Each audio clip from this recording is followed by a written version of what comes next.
Hello little friends, welcome to our fun learning world. Today we are going to learn about wild and domestic animals. Wild animals. This is a lion, the king of the jungle. This is a zebra. It wears black and white stripes. Here's a tiger. It has a beautiful stripes.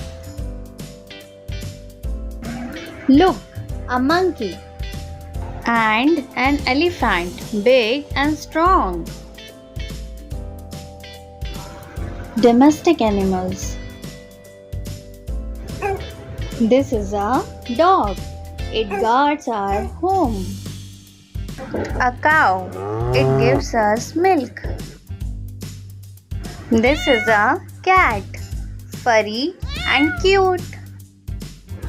Here's a horse. It helps us ride and carry things.